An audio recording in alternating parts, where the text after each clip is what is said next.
Hey guys, Tom from Hobbit's Hole Gaming Group here with another video this half term. This video is going to be explaining a series of videos I'll do on how I paint my Space Marines, and I'm going to put a stress on how I paint my Space Marines, because this is how I paint my Space Marines. This isn't a how to paint Space Marines, because lots of people can do it better, lots of people like to do it differently, and I'm not one for following instructions from other people. I like to experiment myself, find what works, and then go with that. So please don't feel you need to follow this completely, because your results could be completely different to mine, because you haven't got exactly the same stuff I've got, you haven't got the same skills I've got, you've got better skills than I've got, whatever. Yeah. So we're going to be looking at this bloke. This is going to be a tactical marine for my word bearers. I've used the new tactical kit. I say new, it's not new anymore, and Raptor arms with Raptor weapons from the Chaos Space Marine range. I've put a couple of bricks on his base because he's going to be fighting in the city, and what I'm going to do with these videos is maybe once a week show you my progress on him and go through how I've done what I've done and why I've done it, and then hopefully at the end we'll have a finished guy and you'll be able to see how I paint these Space Marines up. This video I'm going to talk to you about what I'm going to use and what I have used, and just what I think of that stuff. It's not going to be a product review by any means, because I'm just going to go through it really quickly. I've got to go off to a youth club later, so there we are. What I've used already is obviously plastic glue. I use this Revell one. I've used this one for a while. I didn't like the Games Workshop bottle ones, but now they've got a sort of bottle with a pin like this also, so I don't know, I might give that a go, but I like this one. This is really good. I've used my craft knife for cleaning up mould lines. This is just a cheap eBay one I bought in a box, and it also came with a sharpening stone, which is quite good, because I haven't had to replace this for about a year, and it's still really sharp. I shouldn't really be playing with it, should I? But there we are, that's what I've used. And I've used a load of different files. These files, again, nice and cheap from eBay, they say diamond, is probably glass files. It's not the one that has the tread in them, so to say. It's got the glass or the diamond stuck to it, and that's a big thing for me, because I found the tread, the ones with just the patterns on, don't work as well as these, so I've got a load of them there. And I think this set was only something like £2.90, and these have lasted me for quite a while also. So yeah, that's what I've been using there. I've used these things. I did find out where these bricks have come from. They came from Basecrafts, and I think it was this bag of something like 500 for £2, so 500 is more than I'd need. There we are. That's where I am so far. Obviously he's going to be red, because all my word bearers are red, so I'm going to be using the Army Painter red spray, and I use this and not the Mephiston red from Games Workshop, because I have been using this and I like this, and I'm not one for change. But the Army Painter ones come with 100% match bottles, and I'd recommend that for anyone painting any army. The 100% match is fab. Some of the Army Painter bottles have this 100% match on, so this is ultramarine blue. The Greedy Gold one doesn't, because they don't do a gold spray, but things like the green and especially the yellow I've used for my Imperial Fists, 100% match, and the spray of yellow is fab, because I find it so hard to paint yellow, it's unreal.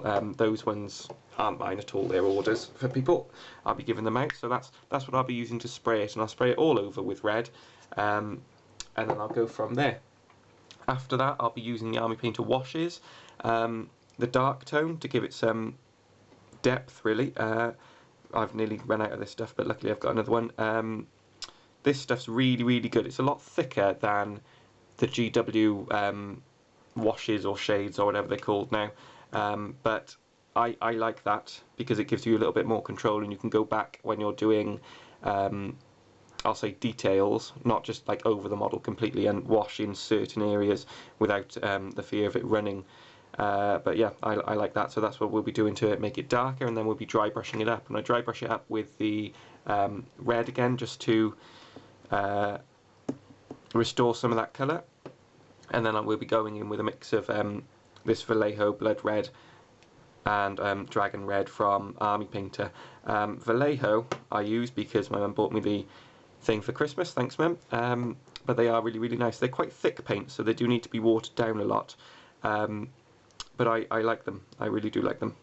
So that's what we'll be using, and then with that same colour, after that second dry brush, we'll be going in and highlighting with the mix again. I think it's 1-to-1 I use these two, just to edge highlight most of the edges, but I'm getting good at picking out stuff that would have sun shining on it rather than just all of them. Then we'll be going in with the details. We've got a range of Vallejo paints. We'll be using the silver and the gold for some trim and things like that, and some bronze and some sort of in between bronze and gold coppery style stuff, all from the Game Colour range from Vallejo. That's what we'll be using to do all the random little details. Let's get those out of the way. Then the bone for the purity seals and parchment they've got over them. I don't think I've got any parchment on this guy yet, but I do want them on because that's a word bearer-y thing, isn't it? To have lots of parchment and scrolls, bits of the Book of Logar everywhere. The base, we'll be using some sand.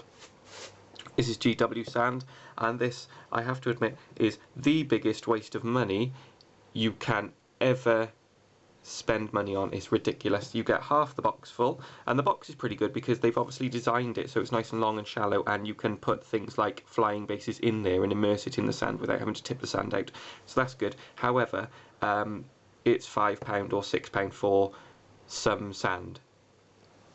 I'm sure any other sand would work just as well. In fact, in the club we use a mixture of different sands from different companies, ones that happen to be doing deals at the time, but we've recently started using Homebase play sand for children, and that's 15 kilograms for £1.99, so that's better value for money than this is. That's all I'm saying there. Other people will disagree because this stuff is pretty good, but hey ho. And then with that sand we'll do a dry brush and then a dry brush, somber grey and then a lighter grey to get some sort of pavementy road style city effect on the base, and we'll do the bricks up with them also. I have got some Agrax Earthshade because I do like to use that. It's just different. I can't explain why, and why I prefer using this on some bits rather than this, which is the I think it's called Soft Tone from Army Painter. This one I said is thicker than this one, but I've just found different things. I just like doing different things with them. I can't explain why. This is why it's not a product review. See, I've got no idea.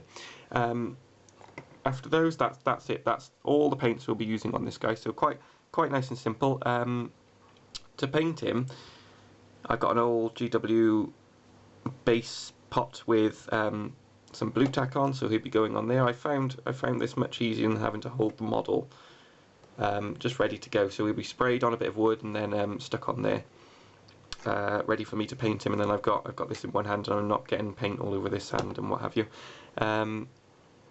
Yeah, that's it. The brushes I'll use a variety of brushes. Again, people like different brushes for different reasons. The reason I have the brushes I have, and I'll show you in a sec, is because I like using these and they've all got different roles for me.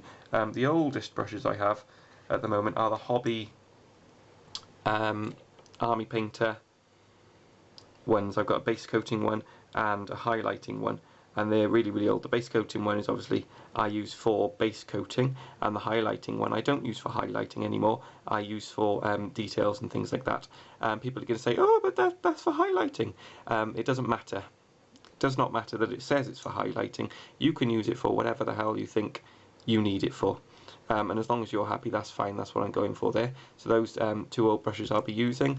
I've got some of the new DW ones. I've got the fine detail, or the detail brush, sorry. This is what I use for highlighting at the moment, and certain things like the eyes and stuff, because I find it quite hard to pick out the eyes, especially with these old brushes that have lost their tips and what have you. So I'll be using that one. I've got the my personal favourite from the GW range at the moment is the wash brush, and it comes with this really big, really nice and soft bristle at the top, and it's a pleasure to wash with. That's what I use to wash the model at the start. Oh, if I need to touch up some red, I just use this old brush from a set I got from eBay. It's nothing special. It's just a brush, really. There you are. There's my brush. And these two brushes for dry brushing. This one's for dry brushing the whole model, and this one's for dry brushing the sand and stuff after I've finished the model, so I don't. It's just a bit more controlled. And these brushes are both Langley or Langton, I think, and they're from the One Stop Stationer's shop in Chepstow, and they were 99p each, and they're really, really good. So I thoroughly recommend, if you live in Chepstow, going to get some of those, because they're not there for a long time. They happen to do that every now and then. But yeah, that's what I'll be doing with this guy, and hopefully every week I'll show you a step-by-step with some stills of how I paint this Space Marine.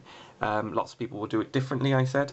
Lots of people won't like the way I do it, but my way is, I find quite easy for me, quite quick, and it looks good. So there we are. Let me know what you think. Let me know what you think of the models and things, the materials and things, and whether you have any better ideas, and what your own preferences are. Thanks for watching, guys. Stay tuned for that.